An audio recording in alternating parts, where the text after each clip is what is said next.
আওয়ামী লীগের দুর্বলতা, আওয়ামী লীগ তার সুসময়ে একজন বিরূপ পরিস্থিতিতে লড়াই সংগ্রাম করতে পারে তার দলের মধ্যে একটা সিঙ্গেল লোক রাখেনি। এখন ধরেন অনেকে আওয়ামী লীগের মধ্যে ২-৪ জন কথা বলতেছে, বিদেশিকে ওই যে রাকেশ কথা বলছে, কিন্তু ও তো বাংলাদেশে বসে কখনো বলেনি। আমরা তো যখন পার্লামেন্টে ছিলাম তখন বলেছি। তো আমরা শেখ হাসিনার পার্লামেন্টারি কমিটির মিটিংয়ে তাকে বলছি, আপা আপনার কোনো চেইন অফ কমান্ড নেই। Can you hmm, imagine? আপনি একজন মানে অর্থমন্ত্রী আবুল মাল আব্দুল মুহিতকে উদ্দেশ্য করে আমি বলছি যে আপনি আপা একে কাকে অর্থমন্ত্রী বানিয়েছেন? আমি তো ১৯৮৬ সনে তাকে দেখেছি তার স্ক্রু ঢিলা হয়ে গেছে। তো যে লোকের ৮৬ সনে স্ক্রু ঢিলা হয়ে গেছে আপনি তাকে এখন আপনি মন্ত্রী বানিয়েছেন। আমি বলছি যে আপা আপনার তো কোনো চেইন অফ কমান্ড নেই, এবং সেগুলো এক একটা পত্রিকাতে ব্যানার হেডলাইন, ৬ কলামে ব্যানার হেডলাইন জোগাড় করে এমপি রনির অভিযোগ শেখ হুম, হাসিনার কোনো চেইন অফ কমান্ড নাই। তো এই কথা বলে আমার কি কোনো ক্ষতি হয়েছে? দেখেন তো, ২০০৯ থেকে এখন পর্যন্ত আমার জীবনের যে ধারাবাহিকতা, আমার স্বাস্থ্য ভালো আছে, আমার ব্যবসা ভালো আছে, আমার পরিস্থিতি সবকিছু ভালো আছে, কিন্তু যারা এই সময়টাতে খুব বেশি রাতারাতি ভালো হয়েছে তারা কেউ পলাতক, কেউ দেউলিয়া, কেউ কিচ্ছু নাই। ইভেন এস আলম এত টাকা নিয়েছে, এস আলমের এখন টাকার সমস্যা। তো যার জন্য যেটা হয়, রাজনৈতিক দলগুলোর উচিত কিছু দালাল ফালাল লাগে, কিছু টাউট বাটপার লাগে, কিছু গুন্ডা লাগে, কিছু বাইজি লাগে, কিছু ওই ক্যাসিনো প্লেয়ার লাগে রাজনীতি চালাতে হলে, কিন্তু তার সঙ্গে সঙ্গে দুঃসময়ে লড়াই করার জন্য কিছু ফাইটার লাগে। তো সেই ফাইটারগুলো জামাতের আছে, সেই ফাইটারগুলো জামাতের আছে, বিএনপিরও নেই, আওয়ামী আপনাকে লীগেরও যে নেই। এখন ফাইটার মনে করছে আওয়ামী লীগের লোকজন, আপনি কি আসলে ভুল তাদের জন্য করছে। ফাইট করছেন? আমি কিছুই করছি না।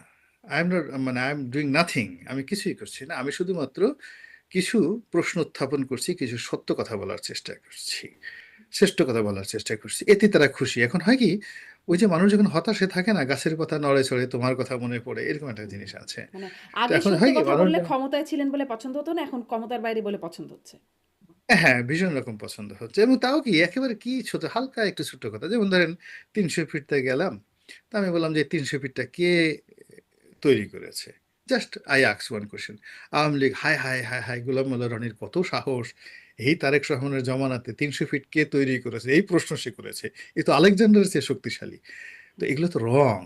আমি আসলে কিছুই করছি না। কিন্তু আমার যে বক্তব্যটা হলো, হুম, এই দলের মধ্যে আমি অনেক মানুষকে দেখেছি। আজকে যদি একজন তোফায়েল আহমেদ জীবিত থাকতেন, উনি জীবিত আছেন কিন্তু মৃতপ্রায়। তাকে মানে আওয়ামী লীগ শেষ করে দিয়েছে। তারপর শেষে একজন সুরঞ্জিত সেনগুপ্ত যে বেদনা নিয়ে মারা গেছেন।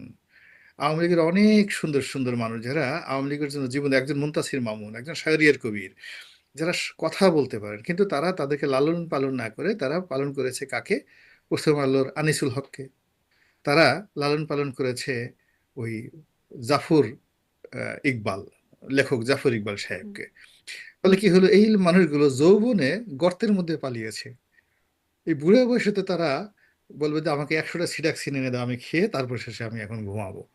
তো এইরকম যা কিছু হয়েছে, তারা ওই আবু নাসের কামাল সাহেব, সাবেক আমলা, এদেরকে লালন পালন করেছে, অথচ তাদের দলের মধ্যে যে সকল ডেডিকেটেড লোকগুলো, যারা এরশাদের জমানাতে ৯১ থেকে ৯৬ সনে বুদ্ধিজীবী, সাহিত্যিক, কবি, দলের জন্য কাজ করেছে, তারা একজনও আওয়ামী লীগের দ্বারা সম্মানিত হয়নি, পুনর্বাসিত হয়নি, এবং সেই লোকগুলো এখন চুপচাপ বসে আছে।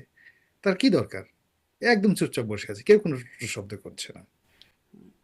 এই যে আর শিরীন শারমিন নিয়ে কথা বলতেছিলাম, একটু এটা নিয়ে কথা বলে শেষ করি যে এতদিন আত্মগোপনে ছিলেন বলে তাকে বলা হচ্ছে। এখন এসে এই পুরো ডক্টর ইউনূসের সময় যখন সব নেতাদেরকে আওয়ামী লীগের একদম পুরো ছেঁকে ধরা হয়েছে এরকম একটা অবস্থা, এখন এসে শিরীন শারমিন চৌধুরীকে কেন গ্রেপ্তার করা হলো? কি মনে হয়? এই এতদিন আসলে পরে? শিরিন, আমি আমি বলি, শিরিন শারমিন বাংলাদেশের রাজনীতিতে কোনো আলোচিত ব্যক্তিত্ব নয়, তাকে নিয়ে আলোচনা করা উচিত নয়। মূলত তাকে এটা পদে বসানো হয়েছিল, এটা শেখ হাসিনার একটা দয়া।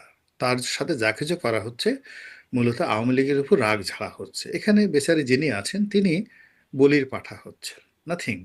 তার নিজস্ব কর্মের জন্য তিনি কিচ্ছু হচ্ছে না, তার কোনো ভালো কর্ম নেই, মন্দ কর্ম নেই। স্পিকার হিসেবে তিনি শুধুমাত্র ওই জিনিসগুলো দেখেছেন, পড়েছেন, হাত উঠান, বলেন, ইত্যাদি ইত্যাদি। তার মধ্যে কোনো স্পিকার হিসেবে একটা সিঙ্গেল শব্দ আপনি দেখতে পাবেন না, ইউনিক কোনো জিনিস আপনি দেখতে পাবেন না। আগে অতীতে যারা স্পিকার ছিলেন আমরা এখনো তাদেরকে স্মরণ করি, যে তাদের অনেকগুলো কাজ আছে, অনেকগুলো রুলিং আছে। ইভেন আমাদের আব্দুল হামিদ সাহেব যে রাষ্ট্রপতি, তিনি যখন স্পিকার ছিলেন তিনি এত লেখাপড়া জানেন না। কিন্তু তার যে পলিটিক্যাল ম্যাচুরিটি, তার যে সেন্স অফ হিউমার, পুরো সংসদ তিনি যেভাবে জমিয়ে রেখেছেন, সেখানে শিরিন কিছুই করেননি। তো যার জন্য সে যখন এই যে পলাতক ছিল বা গুম হয়েছিল বা লুকানো ছিল, ওটা নিয়েও আমাদের দেশে মাথা ব্যথা ছিল না। আবারই তাকে ধরা হয়েছে। আওয়ামী লীগের লোকজন বলছে, হায় হায় এটা কি হলো? কিন্তু সাধারণ মানুষ এটা নিয়ে তাদের কোনো রকম মাথা ব্যথা নেই। এবং এখনো বোঝার চেষ্টা করেন বাংলাদেশে আওয়ামী লীগের প্রতি যে সিম্প্যাথি, এটা এখনো গ্রো করেনি সাধারণ মানুষের মধ্যে। আওয়ামী লীগের লোকজন তারা তাদের সিম্প্যাথি আগের মতোই আছে বা বেড়ে গেছে। কিন্তু সাধারণ মানুষের সিম্প্যাথি গ্রো করেনি। এখনো আওয়ামী লীগের কোনো নেতাকে যদি পায় রাস্তায়, মানুষ ঝাঁপিয়ে পড়বে তাকে একটা গণপিটুনি দেওয়ার জন্য। এটা হলো রিয়ালিটি। মানুষ আওয়ামী লীগের নাম স্মরণ করে মূলত বিএনপিকে খেপিয়ে ফেলা, খেপানোর জন্য। মানে বিএনপির অনেক কাজ পছন্দ হয় না, তো যে আছে না, দুটো মেয়ে একটা বিয়ে কলেজের জন্য দেখা যাচ্ছে একজন সতীনের খোঁটা দেয়। এরকম আসলে বিএনপির সতীন হলো আওয়ামী লীগ। তা আওয়ামী লীগের একটা ভালো কথা বলে শেখ হাসিনা এটা ভালো ছিল, এটা ভালো ছিল, এই কথাগুলো মূলত শেখ হাসিনার কথা বলে আওয়ামী লীগকে রাগানোর চেষ্টা করা হয়, ডক্টর ইউনূসকে রাগানোর চেষ্টা করা হতো। ইট ডাজ নট মিন যে আওয়ামী লীগের ভালোবাসে। এই বাস্তবতাটা বুঝতে হবে। হুম। দিস এই দ্য রিয়েল। এই আমরা এই সমাজে সতীনের ঘুরি, এই খোঁটার দেশে আছি। কারণেই কি আসলে মানে সন্ত্রাস বিরোধী আইন করে তাদেরকে একদম এখন শাস্তিযোগ্য অপরাধ বানানো হচ্ছে? আওয়ামী লীগের মানে আওয়ামী লীগের নিষেধাজ্ঞাই থাকছে। এখন নতুন করে আরেকটু কড়া করা হচ্ছে আইনটাকে। এই জায়গাতে আছে। আচ্ছা, এখন আপনি এটাকে বলেন কেন? আপনি জামাতকে কি যখন নিষিদ্ধ করা হলো এক্সিকিউটিভ নির্দেশ দিয়ে, তখন আপনি কি বলেছেন বলেন? তখন তো এই কাজগুলো করা হয়েছে এবং ডেইলি ডেইলি জামাতের মহিলারা বসেছেন, পুরুষরা বসেছেন। আপনার আমরা বলেছি, পত্রিকা প্রকাশ করেছে আজকে নিষিদ্ধ সংগঠনের 30 জন 40 জন লোক ধরা পড়েছে। 100-200 জন মহিলাকে একসঙ্গে একটা অনুষ্ঠান থেকে ধরে নিয়ে গেছে। তারা দাওয়াতি কর্মকাণ্ড করেছে বা রাজনৈতিক কর্মকাণ্ড করেছিল। মহিলারা দেখেন, এখন না বাংলাদেশের মহিলারা বোরকা পরে তারা কি রাজনৈতিক কর্মকাণ্ড করবে বলেন? কিন্তু আমরা তো তাদেরকে ধরেছি। তারা 200, 300, 400 মহিলাকে একসাথে কোর্টে চালান দিয়ে তাদেরকে জেলখানায় রাখা হয়েছে আওয়ামী লীগ জমানাতে। তো যেটা বলছিলাম, তো ওটা আওয়ামী লীগ যেটা শুরু করেছে সেটাই বিএনপি, যেহেতু আমি আগে বললাম মন্দ কাজ ক্রমবর্ধমান হারে বাড়তে থাকে।